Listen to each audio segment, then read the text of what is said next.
नमस्कार, स्वागत है आप सभी का हमारे YouTube चैनल कुमार के डी क्लासेज में।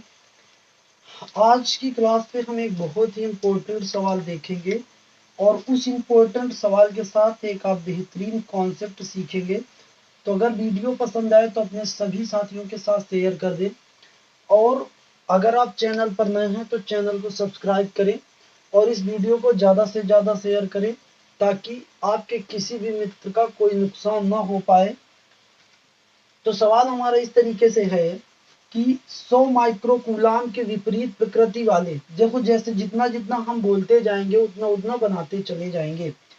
तो 100 माइक्रोकूलाम नहीं था प्यारे बच्चों, 1000 था। 1000 माइक्रोकूलाम के विपरीत प्रकृति वाले वैद्युत आवेश परस्पर 2 मीटर की दूरी पर स्थित है।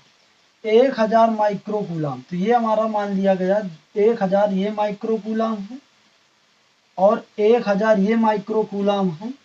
दोनों हमारे विपरीत प्रकृति के हैं तो इसको प्लस का मान लिया गया, इसको माइनस का मान लिया गया।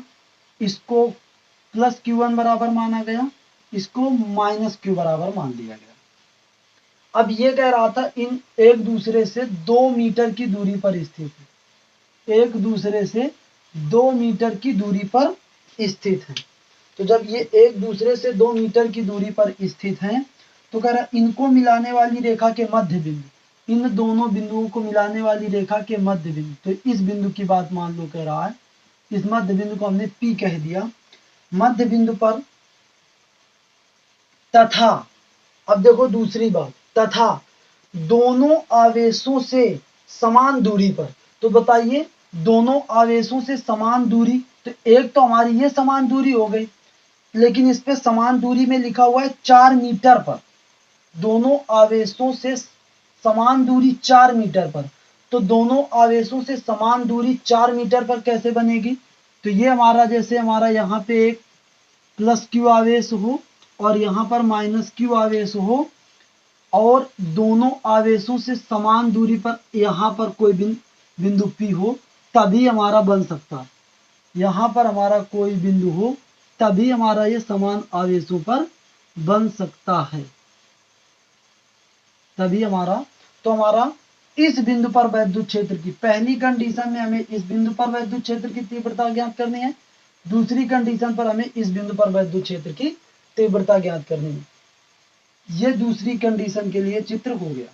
तो देखो फिर क्या कह रहा है, पर उत्पन्न वैद्युत क्षेत्रों को का परिकलन कीजिए। मतलब यहाँ पर वैद्युत क्षेत्र की तीव्रता ज्ञात करनी है, यहाँ पर भी वैद्युत क्षेत्र की तीव्रता ज्ञात करनी है। तो देखो सबसे पहले हम पहली समस्या को हल कर लेते हैं। सबसे पहले हम पहली समस्या को हल कर लेते हैं। तो पहली समस्या हमारी क्या है कि हमारी ये दो बिंदु आवेश हैं। तो मान लिया हमने प्लस Q आवेश के कारण जो वैद्युत क्षेत्र की तीव्रता है E1, वो हमारा क्या है 1/4 पाई एप्सिलॉन 0 और ये हमारा Q अपान ये कितना R स्क्वायर। तो देखिए R स्क्वायर मतलब यहाँ से यहाँ तक की दूरी ही तो लेंगे, क्योंकि हम बिंदु P पर वैद्युत क्षेत्र की तीव्रता ज्ञात कर रहे हैं और इस आवेश के द्वारा, तो इस दूरी को R बराबर मान लेंगे कितना 1 और Q का मान कितना लेंगे हम, Q का मान लेंगे 1000 माइक्रोकूलाम। तो यह आ जाएगा 9 × 10⁹ और ये हमारा आ जाएगा 1000 माइक्रोकूलाम को लिख देंगे 1000 × 10⁻⁻6 बटे R का मान हमारा कितना गया 1 का स्क्वायर। तो इसको हम पूरा हल कर सकते हैं 9 × 10⁻9 और हमारा ये कितना 10 की पावर ये कितना -3, तो आ गया ये 9 × 10⁻6। ये क्या आ गया हमारा E1 का मान आ गया प्लस Q आवेश के कारण बिंदु P पर वैद्युत, प्लस Q आवेश के कारण बिंदु P पर वैद्युत क्षेत्र। अब अगर माइनस Q आवेश के कारण बिंदु P पर वैद्युत क्षेत्र E2 निकालें तब भी हमारा अब देखो एक चीज और देख लेते हैं, प्लस Q आवेश के कारण जो वैद्युत क्षेत्र की तीव्रता होगी वो E1 इधर की ओर होगी। अब माइनस Q आवेश के कारण जो वैद्युत विभव होगा, यहाँ पे देखो ये माइनस Q है तो इसके कारण जो वैद्युत विभव नहीं सॉरी प्यारे बच्चों वैद्युत क्षेत्र, प्लस Q आवेश के कारण वैद्युत क्षेत्र जो होगा वो इधर की ओर होगा। माइनस Q आवेश के कारण बिंदु P पर जो वैद्युत क्षेत्र होगा वो भी हमारा इधर की होगा। इसको हमने पिछले वीडियो में आपके साथ क्लियर किया है। तो दोनों E2 जो होगा वो भी हमारा कितना होगा 1/4 पाई एप्सिलॉन 0 और ये Q अपान ये कितना R स्क्वायर। यहाँ पर देखो Q का मान कितना है 1000 और इस बिंदु से इस बिंदु तक यहाँ से यहाँ तक की जो दूरी है वो कितनी है 1 है।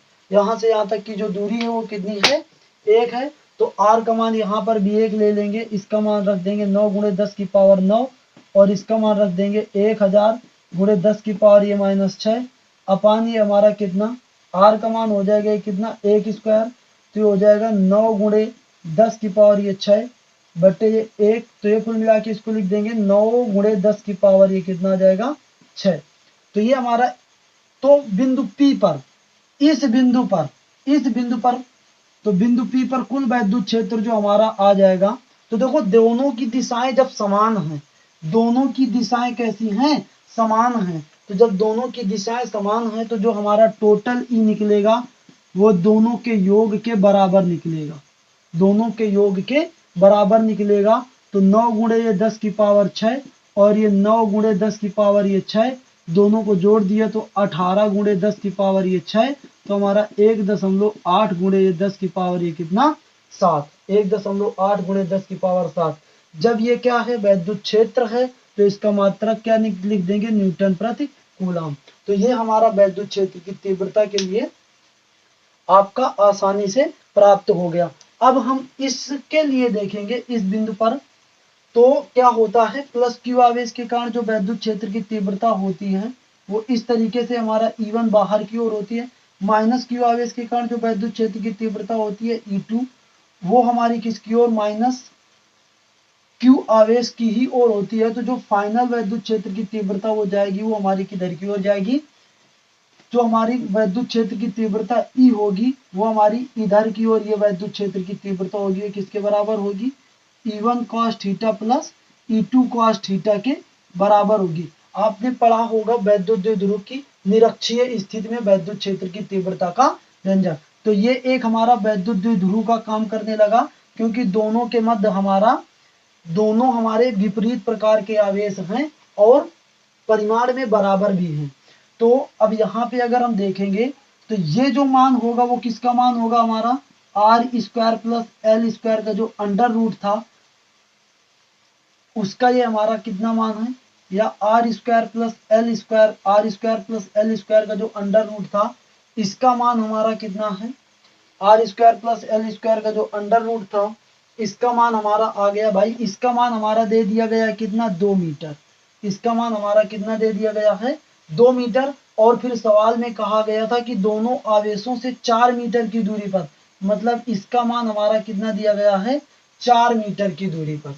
तो इस बिंदु P पर वैद्युत क्षेत्र की तीव्रता क्या होगी, तो वही होगी जो निरक्षीय स्थिति में होता है। तो निरक्षीय स्थिति वाला सूत्र लगा देंगे, निरक्षीय स्थिति में वैद्युत क्षेत्र की तीव्रता का व्यंजक जो होता था वैद्युत क्षेत्र की तीव्रता, वैद्युत क्षेत्र की तीव्रता। तो निरक्षीय स्थिति में जो हमारा E निकल के आता था वो क्या होता था 1/4 पाई एप्सिलॉन 0 और ये हमारा 2QL अपान हमारा होता था R square plus L square की पावर 3/2 और इस 3/2 को क्या लिख सकते हैं, इसको हम लिख सकते हैं अंडर रूट की पावर 3, अंडर रूट की पावर 3। तो देखो इसका मान हमारा कितना हो जाएगा 4 पाई एप्सिलॉन 0 का कितना 9 × 10 की पावर 9। और देखिए ये जो हमारी दूरी होती है वो हमारी क्या होती है, यहाँ से यहाँ तक हमने देखो इसमें 12 संकेत दे दिया है। यहाँ से यहाँ तक की जो दूरी होती है ये होती है वैद्युत द्विध्रुव की जो अल्पांश लंबाई होती है। तो ये हमारा 2L का मान दिया गया है कितना, 2L का मान दिया गया है 2 मीटर। तो इसके स्थान पर 2L के स्थान पर हमने लिख दिया 2 मीटर। और Q का मान हमारा कितना दिया गया है 1000 माइक्रो कूलाम। तो माइक्रो कूलाम में जब हमने इसको कूलाम में बदला तो 10 की पावर -6 का गुणा कर दिया बटे R square plus L square के अंडर रूट का मान कितना दिया गया है 4। तो हमने इसका कर दिया 4 क्यूब। 4 क्यूब का मतलब हो गया 4 × 4 × 4। तो ये हमारा कितना आ जाएगा 2, 4 चौको 16 दूनी 32, मतलब ये कितना 9/32 गुणे ये कितना 10 की पावर, देखिए तो यहाँ से ये कितना आ जाएगा, इन दोनों को यदि देखेंगे तो आ जाएगा ये 10 की पावर ये -3, ये कितना आ जाएगा 10 की पावर -3। और इन दोनों को जब हल करेंगे, इन दोनों को जब हल किया तो हमारा आ जाएगा 10 की पावर -3, इन दोनों को जब हल करेंगे तो आ जाएगा 10 की पावर 6। कितना आ जाएगा 10 की पावर 6। और इसका जब भाग देंगे तो जब आप भाग देंगे तो करीबन करीबन ये कितना प्राप्त हो जाएगा, आप भाग दे के देखेंगे तो 2.8 के लगभग प्राप्त होगा। और ये आ जाएगा 10 की पावर ये कितना, ये 2.8 के करीबन प्राप्त होगा। कब, जब आप ये मतलब कुल मिला के जब आप इसका भाग देंगे, जब आप इसका भाग देंगे तो ये प्राप्त हो जाएगा 0. ये कितना 28। और ये लिखा हुआ है 10 की पावर 6, 10 की पावर 6। तो ये आ जाएगा, इसको लिख देंगे 2.8 गुणे 10 की पावर आ जाएगा 5 न्यूटन प्रति कूलम। 2.8 गुणे 10 की पावर 5 न्यूटन प्रति कूलम।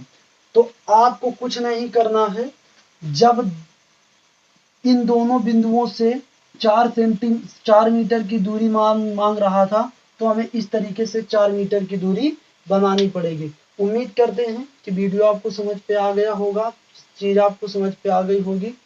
तो यदि कोई दिक्कत होती है, परेशानी होती है तो आप हमारे वीडियो पे कमेंट करें, हम उसका निवारण करेंगे। और अगर वीडियो पसंद आई हो तो अपने सभी साथियों के साथ शेयर करें। और अगर आप हमारे चैनल पर नए हैं तो प्लीज़ हमारे चैनल को सब्सक्राइब करें। आज के लिए इतना ही। अगले वीडियो में हम 1-2 सवाल और बताएंगे, फिर इसी तरीके से ये पार्ट हिंद हो जाएगा। फिर उसके बाद जो हमारा अगला लेसन आएगा गॉस की प्रमेय, मोस्ट इम्पोर्टेंट लेसन है।